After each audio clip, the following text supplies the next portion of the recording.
All right. Let's just say the WWDC might go back to some of its roots, and you might want to put a lock on your wallet until it happens. Because yes, if you're looking into buying a new Mac, I'd suggest you wait until you hear what we're expecting Apple to launch. We have more details on what we can expect from the Pixel 6 and its custom SoC, and Samsung just launched a more affordable variant of the Galaxy Tab S7 in a fan edition kind of way, I guess.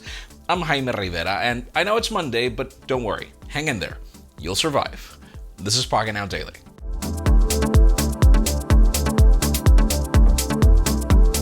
As you've come to expect, the official news today begin with deals, and yes, which you always can skip in the time codes below.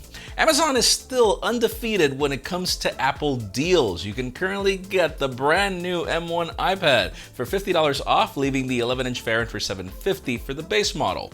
Exactly, the tablet that just launched right now. If you want the 12.9-inch variant, the 2020 model is currently $100 off, leaving the 256 gigs of storage variant for $999. Now, sticking to Amazon but moving on to Samsung, the regular Galaxy Note 20 is available for $200 off, leaving the base model for $799. If you go to Samsung.com, the S21 is still available for $99, S21 Plus for $300, and then the S21 Ultra for $500 if you have a device for trade-in. Finally, OnePlus has the OnePlus 8 for $200 off, leaving the base model for $499. Or you can also get the 8T, which is $150 off, leaving that 12 gigs of RAM variant for $599.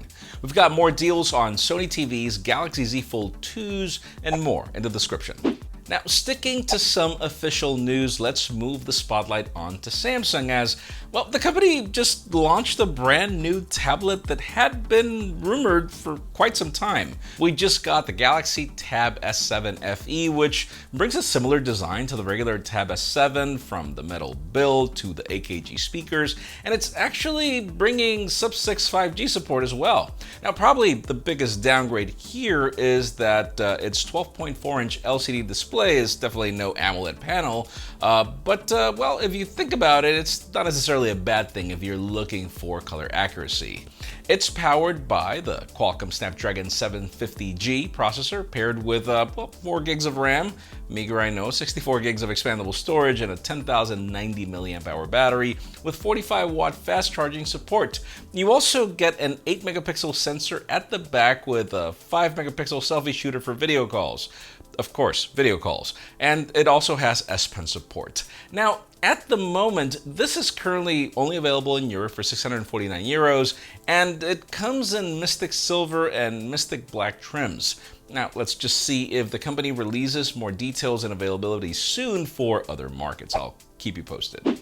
Now, let's move the spotlight onto Cupertino for the first time today, starting with the iPod. Yes, you heard that right. This has been and is gearing up to be a huge year when it comes to hardware for Apple. And well, we've gotten a new iMac, a new iPad Pro, and we're waiting for some refreshes at WWDC as well. Now, more on that later. Let's talk about iPod Touch, as apparently it's getting some love finally. Mac Rumors contributor Steve Mosser tweeted a couple of days ago that an iPod Touch refresh will be launched in the fall, just in time for the iPod's 20th year anniversary.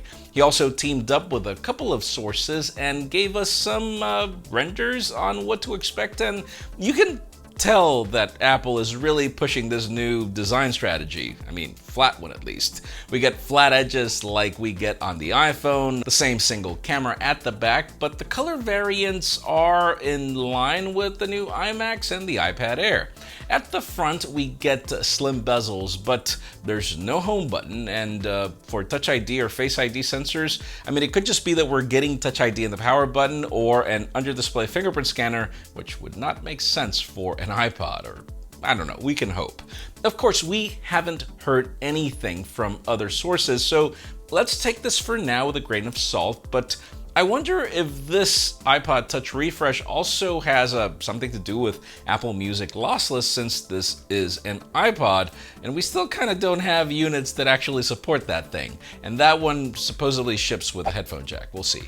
Now, before we get back to Apple and the hottest news, let's talk about Google, the Pixel 6 series, and what to expect from this phone's internals. Recently, Max Weinbach went on a podcast where he revealed some tidbits of information he got from his sources. Starting with the SoC, according to Weinbach, Google's Whitechapel won't be, should we say, as powerful as the Snapdragon 888 or the Exynos 2100. It'll apparently be built on Samsung's 5nm process though, but when it comes to raw performance, it'll land somewhere in between the Snapdragon 865 and the 888. So it's not quite the flagship for 2021, but we do have the Snapdragon 875, which is somewhere there. Now apparently what's special about this SoC is the neural processing unit and the image signal processor inside, which will be specifically built by Google. Usually this is included in whatever Snapdragon or Exynos chip phones bring, but if you remember that Pixel Core we used to get in the past, think of this as a similar approach. Technically, it should be a major upgrade considering we're finally getting some new hardware. Weinbach also claims that when it comes to color variants, we will be getting more of a peach and gold combo like we got with the Pixel 3, as well as a green, silver, and black designs. Other internal reports claim that Google wants to go all in when it comes to marketing, even rivaling Sammy's budget, so it looks like they're really taking this Pixel 6 seriously. Finally! And also, Weinbach claims that the Pixel 5a will launch with the Pixel 6, but it will be priced higher than the 4a and it won't bring wireless charging. So, yeah, that'll be a weirdo, I guess. And finally, for the hottest news today, let's talk about WWDC. I mean, you'd think that we just talk software updates as this has been Apple's way to handle this event for a bit, but it seems that we are getting hardware this year, and for context, I mean, even the iPhone 4 was announced at a WWDC. Now, this time it won't be iPhone. Let's talk MacBook Pro.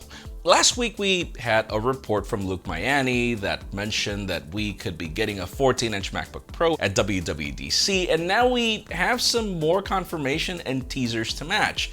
In one of the WWDC teasers, if you zoom in on the girl's glasses, you can see the code for 3 different emojis, which then pretty much translate to Eat, Sleep, Mac.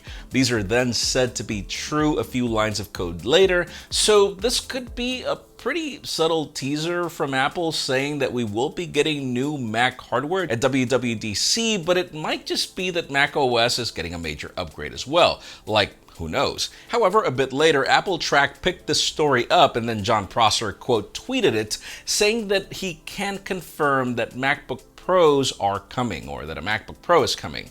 Now, to be fair, Prosser simply said coming and didn't explicitly say WWDC, but it seems pretty clear since the reference was to the WWDC tweet. If you're wondering what we can expect for this Mac, I mean, it brings a complete redesign with a smaller bezel on the display, no touch bar on the keyboard, and a ton of new ports, for a Mac at least, including MagSafe, HDMI, Thunderbolt, and an SD card slot. So we're only a couple of weeks away. Let's just see what we get as more leaks start getting even more intense. But let us know in today's question, do you think that this is a major update to Mac OS or new Macs? Because to be honest, I think it's too early for new Macs, but it could be that I'm wrong, and I would love to be wrong. But they just launched the MacBook Pro with, the M1, so it kind of doesn't make sense, but that's just me. Leave us a comment down below. We'd love to know your opinion. Friends, again, if you want to get the news earlier, follow us on PocketNow.com and subscribe to our channel for more videos like this one. You can also follow us on social medias. Our extended coverage happens on Instagram. And follow me on my personal handles to see me be the only person to truly complain about Mondays. Please give this video a thumbs up if you like what you saw. I'm Jaime Rivera. Thanks so much for watching. We'll see you tomorrow.